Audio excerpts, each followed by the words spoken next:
Yes, nandito na rin tayo.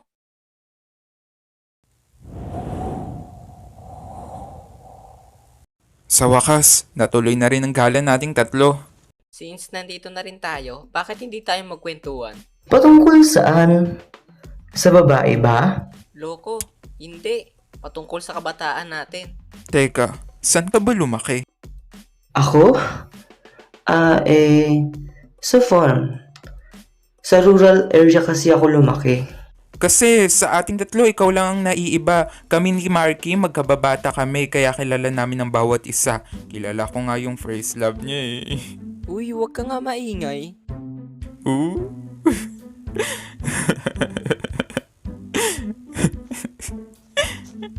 Anyway, sino naging favorite teacher mo? Hindi kasi ako nag-aral. Lumaki ako sa farm. At isang tutor lang ang nagturo sa akin. Si Teacher Jubilin. Ano ba yan? Paulit-ulit ka na lang. Lumaki ako sa farm, bla bla bla, para kang robot. Tell me more about yourself. Yung kabataan mo, sino kalaro mo, ganun. Sorry, Your Honor. Wala na akong maalala. Parang napanood ko na ito.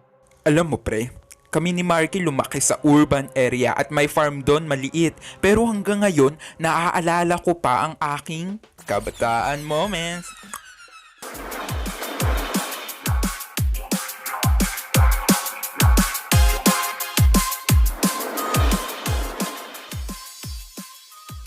Paniniwala nila na kapag natulog ka tuwing tanghali, lalo na kung bata ka, ay tatangkad ka. Pero ako dahil magaling ako umakting, tuwing tanghali, kunyari, natutulog ako, pero ang totoo, sila mama at papa yung nakakatulog.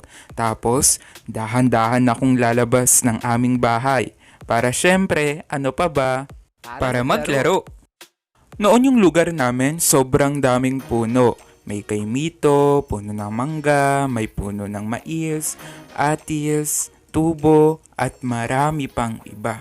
Kaya kapag gutom ka, no need na bumili. Just go outside and grab any kind of fruit you want. Pero, ang pinaka-favorite ko talaga ay yung alatiris. Sobrang dami nito sa amin. Nakakamiss. Siyempre, pagkatapos manguha ng mga pagkain, pupunta kami sa malawak na bukid na pinapaniwalaang may sirena. Para ano pa ba? Para mag-picnic. Hays, ang saya.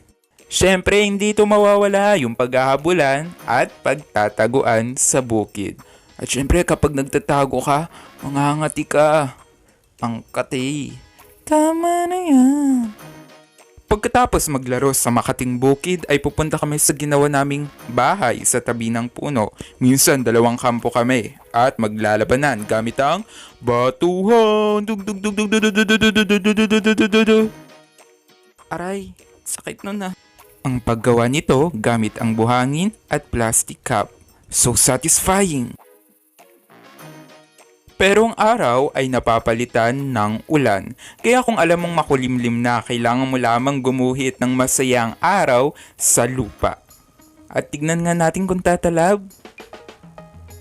1, 2, 3. Wow! Tumalab guys! Pero minsan, hindi talaga yan tatalab. It works sometimes, but it fails sometimes. It's okay bro, don't cry. Kaya kapag lumakas na ng todong ulan, ay maliligo na kami. Minsan sa ululod dahil doon yung pinakamalakas na buhos ng ulan. O di kaya kukuha kayo ng bote at bubutasan ito na parang shower. DIY shower yan. Ginawa rin namin na ilagay yung tabo sa uluhan namin at unti-unting bababang tubig. Wow! Siyempre, hindi naman buong araw ay umuulan, kaya matapos ang ulan ay makikita mong rainbow at sa dulo ng rainbow ay may kayamanan.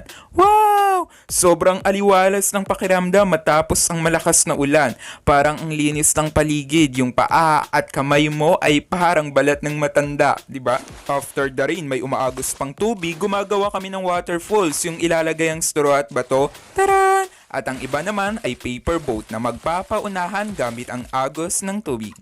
Nagawa nyo rin ba ito? Ang pinakagusto ko yung aakyat sa puno at aalugin yung puno ng mangga para mahulog yung mga salagubang. Itatali sa sinulid at papali pa rin. Wow!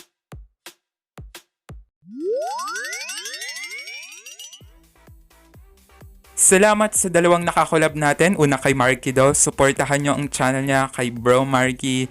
More alaga, more gagamba experience dito mapapanood nyo sa kanya. Blue Code Bro. At pangalawa, salamat kay Marcus Car. So meron siyang ipinadalang mensahe. Hindi siya isang animator pero isang host. Wow, host! Pakinggan natin. Hi guys! Marcus is here! Ayan, lagi tayong sumuporta kay Bro sa Tornado sa kanyang Facebook page, YouTube channel, TikTok accounts, and everything. Marami tayong kapupulutang aral sa mga bidyong ginagawa niya, guys. Ayan, sana lagi kayong manood at huwag kayong magsawang sumuporta kay Bro. So, yun lang. Maraming salamat. Always keep safe. Nagpapasalamat ako sa aking kapatid, hindi, parang kapatid, kay Gel Animation dahil siya yung kauna-unahan na kinolab niya ako sa kanyang video. So, supportahan nyo siya guys. Last year, kinolab ko siya sa ROTC Experience and this year naman, kinolab niya ako sa kanyang video na Tag-Ulan Experience. Visit his channel. Thank you, bro. Shoutout! Ayan, isa-shoutout natin yung mga nag-comment sa pinost ko na about sa sino pa magpapa-shoutout. Pero dapat merong joke na ihanda. So basahin natin yung mga joke nila kung nakakatawa ba. Para sa aring unang shoutout kay Kurtap ni Giobi. Sabi niya, ako kumain ng chibi ng boss ko. Joke? Oo, sabi niya pa shoutout. Okay, di ko na-gets Sorry. Kung slow ako, ewan ko.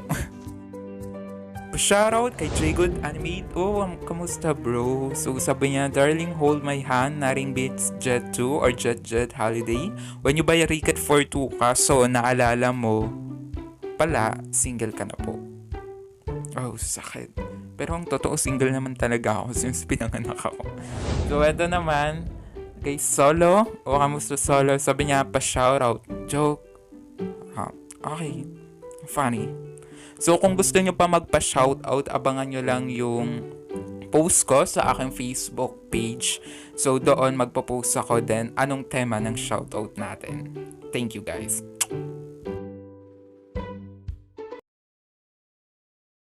Ay, sarap maging bata. Sana hindi na lang ako tumanda. Minsan pa ulan, bumuhos ka. Huwag nang tumigil Dami kong naalala. Ikaw ba, Mariki? Madami ka bang naalala? Malamang, kahit ako di ko makakalimutan yan. Dahil yan ang best time ng life natin. Wala ka talaga maalala? Ang naalala ko lang, lumaki ako sa farm. Si Teacher Jubilin. Roso, pigilan mo ako. Masasapak ko talaga to.